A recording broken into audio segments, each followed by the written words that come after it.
Hello friends, कैसे हैं आप सब दोस्तों। आज इस वीडियो में हम बात करने वाले हैं OSI मॉडल के बारे में। हम जानेंगे कि OSI मॉडल क्या है, आखिर OSI मॉडल का क्यों यूज किया जाता है और इनके लेयर्स कितने तरह की होती है, इन लेयर्स का क्या यूज होता है, किस तरह से ये अपना काम करते हैं, इनका फंक्शंस क्या होता है, इनके बारे में हम इस वीडियो में डिटेल से बात करेंगे। तो चलिए सबसे पहले हम बात करते हैं, जान लेते हैं कि OSI मॉडल क्या है। तो सबसे पहले तो ये हम जान लेते हैं कि OSI का पूरा नाम क्या होता है, इसका फुल फॉर्म क्या होता है। OSI का पूरा नाम ओपन सिस्टम इंटरकनेक्शन होता है। जैसा कि आपको नाम से ही समझ में आ रहा होगा कि सिस्टम इंटरकनेक्शन यानी कि बहुत सारे सिस्टम को जो है एक इंटरकनेक्ट यानी कि कनेक्ट करने का काम करता है OSI मॉडल। इस OSI मॉडल को ISO ने यानी कि इंटरनेशनल ऑर्गेनाइजेशन फॉर स्टैंडर्डाइजेशन ने 1984 यानी कि 1984 में डेवलप किया था। OSI मॉडल किसी नेटवर्क में दो यूजर्स के मध्य कम्युनिकेशन के लिए एक रेफरेंस मॉडल होती है, मतलब रियल लाइफ में इसका कोई यूज नहीं होता है।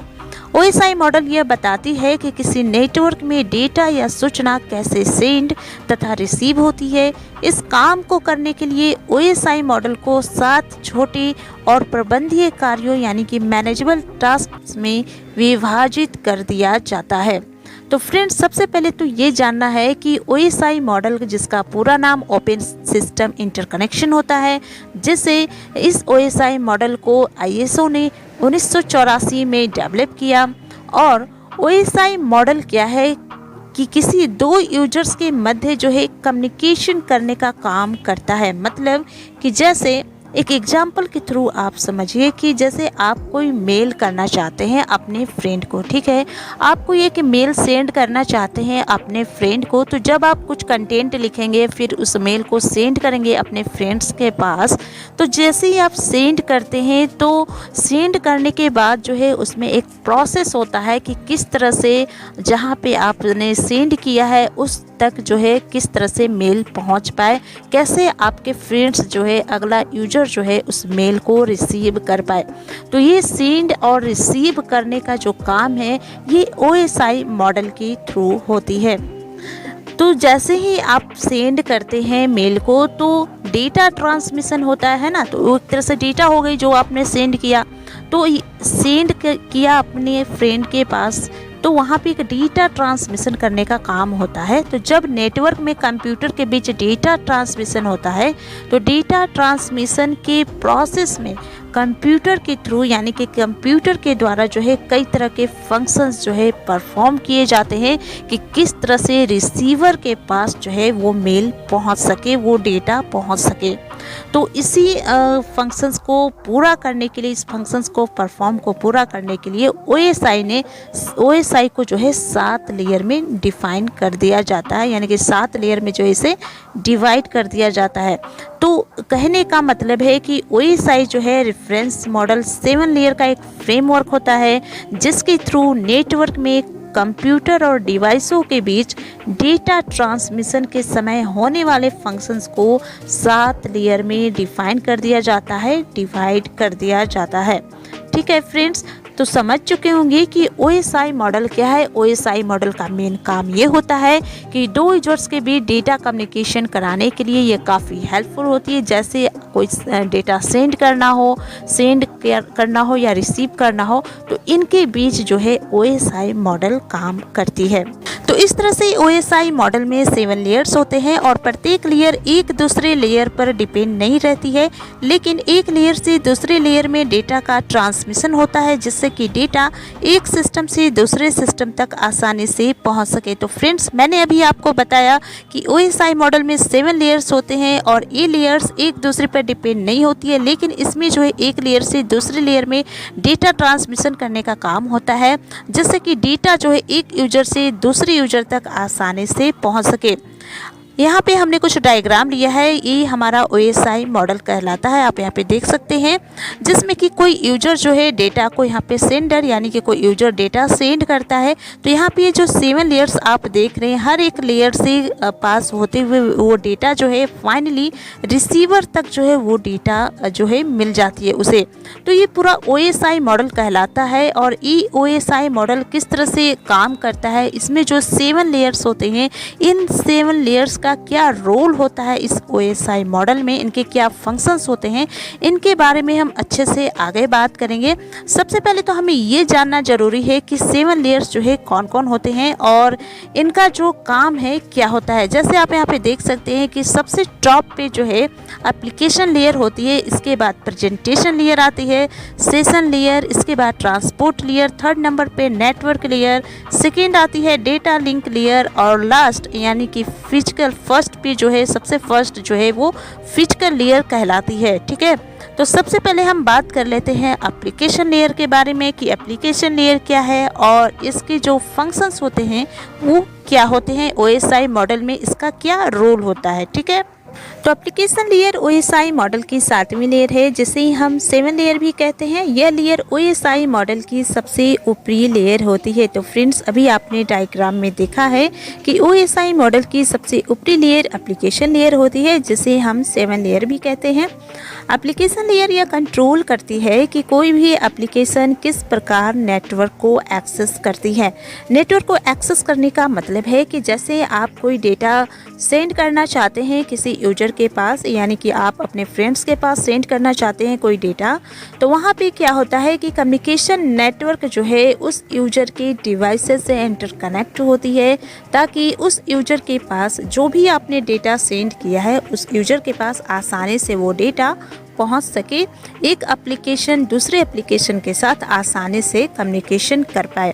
तो एक तरह से देखें तो एप्लीकेशन लेयर जो है एक इंटरफेस प्रोवाइड करवाती है, ताकि दूसरे यूजर के डिवाइसेस से आसानी से इंटरकनेक्ट हो सके और उस तक डेटा आसानी से पहुंच सके।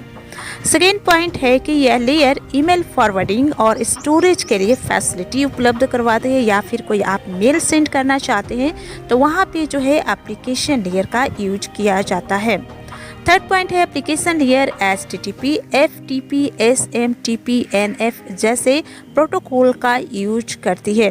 तो फ्रेंड्स, जैसे मान लीजिए एप्लीकेशन लेयर में क्या होता है कि आप कोई मेल सेंड करना चाहते हैं या फिर कोई मैसेज सेंड करना चाहते हैं, चाहे वो व्हाट्सएप के थ्रू आप मैसेज सेंड कर रहे हो या फिर टेलीग्राम के थ्रू कर रहे हो, कोई फाइल ट्रांसफ़र कर रहे हो, या फिर जैसे कि आप वेब ब्राउज़र पर कुछ भी सर्च करते हैं, तो आपको जो रिजल्ट मिलती है सर्च करने के बाद, वहाँ पे एप्लीकेशन लेयर जो है HTTP प्रोटोकॉल का यूज करती है आपको रिजल्ट प्रोवाइड करवाने के लिए।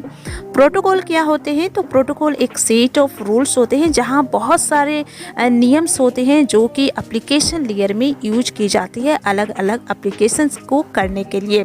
तो जैसे आप वेब ब्राउज़र पे सर्च करते हैं तो वहाँ पे HTTP का पूरा नाम आपको पता होगा friends, hyper text transfer protocol होता है। तो यहाँ पे जो है किसी भी फाइल सर्च करने के लिए जो है वेब ब्राउज़र पर HTTP प्रोटोकॉल का यूज करती है एप्लीकेशन लेयर। FTP जिसे हम फाइल ट्रांसफ़र प्रोटोकॉल कहते हैं, तो जो कि आप जैसे अदर यूजर को फाइल ट्रांसफ़र कर रहे हैं तो वहाँ पे FTP प्रोटोकॉल का यूज किया जाता है एप्लीकेशन लेयर के माध्यम से। SMTP का जो फुल फॉर्म होता है वो सिंपल मेल ट्रांसफ़र प्रोटोकॉल होता है, और ये कब काम करती है एप्लीकेशन लेयर? जब आप कोई मेल ट्रांसफ़र कर रहे हो, मेल सेंड कर रही हो अपने फ्रेंड्स के पास, यूजर के पास, तो वहाँ पे जो एप्लीकेशन लेयर है वो SMTP प्रोटोकॉल का यूज करती है। इसके अलावा NFS यानी नेटवर्क फाइल सिस्टम, तो ये जो है नेटवर्क पर फाइल को स्टोर करने का काम करती है। तो ये जितने भी प्रोटोकॉल्स होते हैं, जो नियम्स होते हैं, वो एप्लीकेशन लेयर जो है यूज करती है डेटा को सेंड करने के लिए, दूसरी यूजर से कम्युनिकेट करने के लिए। इसके अलावा एप्लीकेशन लेयर क्या करती है कि कंप्यूटर फाइल्स को एक्सेस करना हो या फाइल्स को पुनः प्राप्त करना हो यानी कि रिट्रीव करना हो तो इसकी भी परमिशन जो है वो एप्लीकेशन लेयर देती है। तो इस तरह से एप्लीकेशन लेयर क्या करती है कि एप्लीकेशन लेयर नेटवर्क को एक्सेस करती है और यहाँ पे बहुत सारे प्रोटोकॉल का यूज करती है एप्लीकेशन लेयर, चाहे वो फाइल ट्रांसफ़र करना हो, मेल ट्रांसफ़र करना हो या फिर वेब ब्राउज़र पे कुछ भी सर्च करने हो, तो इसके लिए एप्लीकेशन लेयर जो है यहाँ पे प्रोटोकॉल का यूज करती है। चलिए ये तो हो गई एप्लीकेशन लेयर की बात। चलिए अब नेक्स्ट बात करते हैं हम प्रेजेंटेशन लेयर के बारे में। प्रेजेंटेशन लेयर जो है OSI मॉडल की छठी लेयर है जिसे हम सिंटैक्स लेयर भी कहते हैं। प्रेजेंटेशन लेयर को हम सिंटैक्स लेयर भी कहते हैं। अब प्रेजेंटेशन लेयर जो है फाइल ट्रांसफ़र रेट को बढ़ाती है जिसकी वजह से फाइल तेज़ गति से ट्रांसफ़र होती है। अब प्रेजेंटेशन लेयर का क्या काम होता है कि जैसे एप्लीकेशन लेयर में तो भाई हमने वहाँ से डेटा को सेंड कर दिया, वहाँ से हमने डेटा सेंड किया, तो अब जो डेटा हमें सेंड करनी है वो आती है प्रेजेंटेशन लेयर के पास। ठीक है, प्रेजेंटेशन लेयर के पास आने के बाद प्रेजेंटेशन लेयर क्या करती है कि जो भी डेटा हमें सेंड करना है, उस डेटा सेंड करना हो या फिर फाइल जो भी ट्रांसफ़र करना हो तो उसकी रेट को वो बढ़ाती है, यानी कि बहुत तेज़ गति से वो डेटा के ट्रांसफ़र रेट को जो है बढ़ा देती है ताकि तेज़ गति से जो है वो फाइल वो डेटा जो है ट्रांसफ़र हो पाए जहाँ हमें डेटा को भेजनी है। अब ट्रांसफ़र रेट किस तरह से बढ़ जाती है, तो जो हम फाइल सेंड करते हैं या जो डेटा हम जो हमने सेंड किया तो उसके साइज को जो है, उस डेटा के साइज को, उस फाइल के साइज को जो है कंप्रेस कर देती है प्रेजेंटेशन लेयर, कंप्रेस कर देती है, यानी कि फाइल या डेटा के साइज को छोटा कर देती है। और छोटा होने की वजह से जो है इसकी जो ट्रांसफ़र करने की जो स्पीड होती है वो बढ़ जाती है और जल्दी से जल्दी जो है वो रिसीवर तक पहुंच सकती है।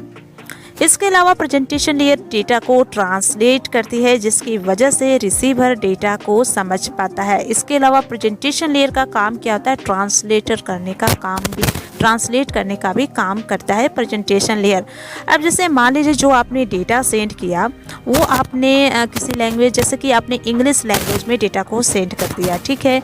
अब आप अपने फ्रेंड्स के पास वो डेटा सेंड कर रहे हैं, तो अब आपके फ्रेंड को इंग्लिश आती नहीं है, वो उसे मान लीजिए कोई और भी लैंग्वेज आते हैं, जैसे मान लीजिए उसे इंग्लिश ना कर फ्रेंच या जापानी कोई भी लैंग्वेज उसे समझ में आती है, तो अब आपने इंग्लिश में वो डेटा भेजा और फ्रेंड्स को आपके इंग्लिश समझ में आती नहीं, तो क्या करेगा फिर, तो प्रेजेंटेशन लेयर जो है यहाँ पे उस लैंग्वेज को ट्रांसलेट करने का काम करता है। वो क्या करेगा कि जो आपने इंग्लिश में डेटा को सेंड किया उसे जो है उस फ्रेंच या जापानी में चेंज कर देगा, कन्वर्ट कर देगा, ताकि आपके फ्रेंड्स को या जिसके पास आप भेज रहे हैं उस रिसीवर को वो डेटा जो है आसानी से समझ सके, उस डेटा को आसानी से समझ पाए।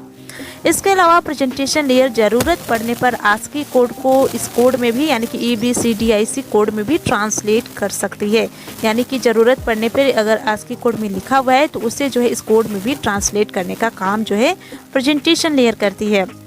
इसके अलावा डेटा को एक प्रेजेंटेशन फॉर्मेट से दूसरे फॉर्मेट में कन्वर्ट करने का काम भी इस लेयर के थ्रू किया जाता है।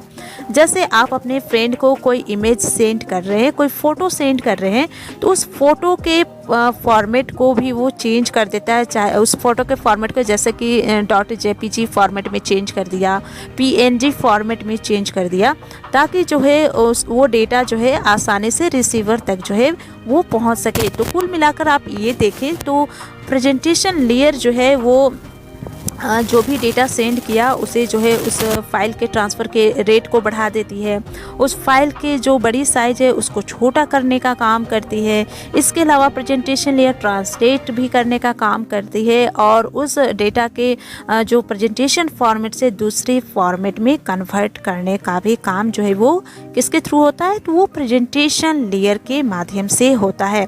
तो इस तरह से आप देख सकते हैं यहाँ पे डायग्राम में कि सेंडर जो किया वो डेटा सेंड किया तो एप्लीकेशन लेयर के पास गई, अब वहाँ से वो डेटा प्रेजेंटेशन लेयर के पास जाती है। अब वो प्रेजेंटेशन लेयर क्या करेगा कि उसके साइज को जो है कम कर देगा, फाइल की स्पीड को बढ़ा देगा, ट्रांसफ़र करने की स्पीड को, उसे जो है दूसरे फॉर्मेट में कन्वर्ट कर देगा। तो इस तरह से जो है एप्लीकेशन लेयर से डेटा होते हुए प्रेजेंटेशन लेयर में जाती है। तो फ्रेंड्स आज के इस वीडियो में इतना ही रहने देते हैं। इस वीडियो में हमने आपको बताया है कि OSI मॉडल क्या है, ये किस तरह से अपना काम करते हैं, इसके कितने लेयर्स होते हैं, कौन कौन से इसके लेयर्स होते हैं। तो इस वीडियो में हमने अभी तक हमने जो है एप्लीकेशन लेयर के बारे में जाना और प्रेजेंटेशन लेयर के बारे में हम बात कर चुके हैं। बाकी के जो भी लेयर्स बचे हुए हैं इनके बारे में हम नेक्स्ट वीडियो में डिटेल से बात करेंगे, अच्छे से जानेंगे कि इनका क्या फंक्शंस होता है, OSI मॉडल में इनका क्या रोल होता है। ठीक है फ्रेंड्स, तो अगर आपको ये जानकारी पसंद आई हो तो आप इस वीडियो को लाइक ज़रूर करें, दोस्तों के साथ शेयर ज़रूर करें, और अगर आप अपनी कोई ओपिनियन देना चाहते हैं तो आप कमेंट बॉक्स में कमेंट करके हमें ज़रूर बताएं। और अगर आपने अभी तक मेरे इस चैनल को सब्सक्राइब नहीं किया है तो इस चैनल को ज़रूर से ज़रूर सब्सक्राइब करें ताकि मेरे आने वाले हर नई वीडियो आप तक तुरंत पहुँच सके।